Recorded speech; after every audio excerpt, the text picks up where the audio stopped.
Paz de Cristo, queridos, ótimo dia. Estou mais uma vez aqui a fim de compartilhar a palavra de Deus com você nesse dia, que possa servir para a sua edificação, que possa ser útil na sua edificação e na sua vida com Deus neste dia. Olha só, Malaquias capítulo 4, está escrito assim: porque eis que aquele dia vem ardendo como forno, todos os soberbos e todos os que cometem impiedade serão como palha, e o dia que está para vir os abrasará, diz o Senhor dos Exércitos, de sorte que lhes não deixará nem raiz nem ramo. Versículo 2: mas para vós que temeis o meu nome, nascerá o sol da justiça, e salvação trará debaixo das suas asas, e saireis e crescereis como os bezerros do cevador. Queridos, essa profecia de Malaquias capítulo 4, ela tem um sentido duplo, porque ela retrata acerca da primeira vinda e da segunda vinda do Messias. Esta é uma referência tanto à primeira vinda de Jesus Cristo quanto à sua segunda vinda. De fato, essa profecia ela se cumpre há cerca de 2000 anos atrás, quando Jesus Cristo veio e teve o seu ministério terreno. Ele veio a fim de cumprir o propósito de Deus, da salvação da humanidade, de morrer na cruz do Calvário, doar a sua vida em resgate da vida da humanidade, em resgate da minha e da sua vida. Então, essa profecia ela se cumpre também na primeira vinda de Jesus, mas também é uma referência à segunda vinda dele, que está próxima. Olha só, este capítulo retrata acerca também do juízo de Deus sobre todos aqueles que cometem e vivem na prática da impiedade, naqueles que vivem de forma dissoluta e orgulhosa e soberba, serão exterminados da face da terra. O versículo 2 diz assim: mas para vós que temeis o meu nome, nascerá o sol da justiça, e salvação trará debaixo das suas asas. Ou seja, o que será destruição para muitos que não querem a salvação de Deus, que não querem o livramento de Deus para suas vidas e preferem viver na sua vida iníqua e ímpia, será salvação para aqueles que temem o nome do Senhor. Então, o dia do Senhor implica também salvação e livramento para o povo de Deus. Olha só que interessante, o versículo 4 fala assim: lembrai-vos da lei de Moisés, meu servo, a qual lhes mandei em Horebe, para todo Israel, a qual são os estatutos e juízos do Senhor.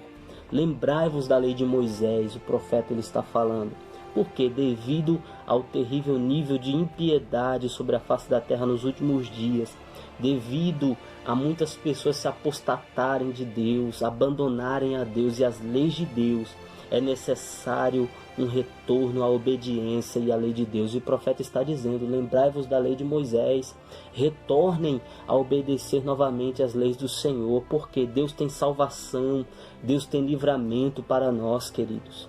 E todos aqueles que afirmam ter fé em Deus, logo também devem caminhar na obediência da palavra de Deus. Porque Charles Spurgeon, o príncipe dos pregadores, ele disse a seguinte frase: que a fé e a obediência caminham de mãos dadas. Então, logo uma pessoa que afirma ter fé em Deus, ela também deve caminhar na obediência à palavra de Deus. Foi o que Abraão ele fez. Deus, no capítulo 12 de Gênesis, liberou uma palavra para a vida de Abraão, dizendo que ele seria pai de muitas nações, e que ele engrandeceria o nome de Abraão sobre a face da terra. E logo Abraão se agarrou a esta palavra, ele teve fé, ele creu que Deus iria realizar isso na vida dele, ainda que com uma idade avançada. Mas Abraão creu e ele obedeceu a ordem de Deus para a vida dele: sai da tua terra e da tua parentela. E Abraão fez. No mesmo instante, acredito que Abraão ele saiu a fim de obedecer a palavra de Deus para a vida dele. Então a fé e a obediência é fundamental para nós, querido, nesses dias. Nós precisamos crer naquilo que Deus falou e obedecer aquilo que Deus falou para a nossa vida. Ter fé não é suficiente, né? Crer em Deus não é suficiente, porque a Bíblia diz em Tiago que até os demônios creem, né, em Deus, mas eles estremecem. Eles sabem da existência de Deus, mas eles não obedecem à palavra de Deus. Então, o diferencial para nós é a fé e a obediência. versículo 5 diz: Deus envia o profeta Elias para esta é uma referência, Deus enviaria o profeta Elias nos últimos dias, antes que venha o grande e terrível dia do Senhor. Esta é uma referência a João Batista, que viria no espírito e virtude de Elias, a fim de cumprir o ministério profético, trazendo uma palavra de salvação e de arrependimento para a nação de Israel. Então João Batista veio, preparou a primeira vinda do Messias. E quem é o responsável por preparar a segunda vinda de Cristo sobre a terra? É a igreja. A igreja, ela caminha nessa responsabilidade de anunciar a segunda vinda do Senhor Jesus. E é justamente o que eu estou falando aqui hoje para você, que Cristo está vindo a fim de buscar o seu povo, de arrebatar o seu povo. E nós precisamos, continuar anunciando essa mensagem de arrependimento, de salvação, a fim de reconciliar as pessoas com Deus.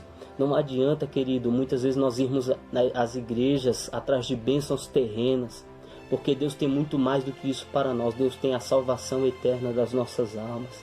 Então, muitas pessoas estão só preocupadas com as coisas dessa terra, estão se esquecendo da eternidade.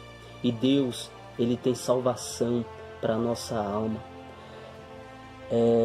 O versículo 6 diz o seguinte: a conversão dos pais aos filhos e dos filhos aos pais, porque nos últimos dias o nível de maldade, de impiedade se instalará de tal forma sobre a terra que muitas pessoas irão trair-se umas às outras. Muitos pais irão matar os seus filhos, e os filhos assim também com seus pais. Quantos noticiários nós vemos aí hoje? Pai matando filho, filho matando pai, traições, coisas terríveis que a gente vê aí nos jornais falando acerca da família. E este é um dos objetivos de Satanás, destruir a família, porque uma vez que a família é destruída, a sociedade ela vai sendo corrompida, porque a família é a base da sociedade. Então é necessário essa mensagem de arrependimento nos últimos dias, como foi nos dias de João Batista. Por quê? Porque nós precisamos retornar para Deus. E Deus, Ele tem salvação para as nossas vidas. Nós precisamos caminhar na obediência constante às leis de Deus. Não adianta nós observarmos apenas aquilo que queremos da Bíblia Sagrada. Não, a Bíblia está aqui para nós caminharmos nela. Nós precisamos nos esforçar para viver as leis de Deus para a nossa vida, porque Jesus Cristo está voltando e Ele tem salvação para nós, Ele tem salvação para a humanidade. Mas cabe a você e eu querermos aceitar essa salvação e esse livramento. Deus, Ele não te obriga a nada, querido, está na minha e nas suas mãos, obedecer ou não às leis de Deus. E entenda uma coisa, que Deus, Ele tem salvação para a sua vida. Salvação é isso, livramento, livrar do perigo. Que perigo é esse?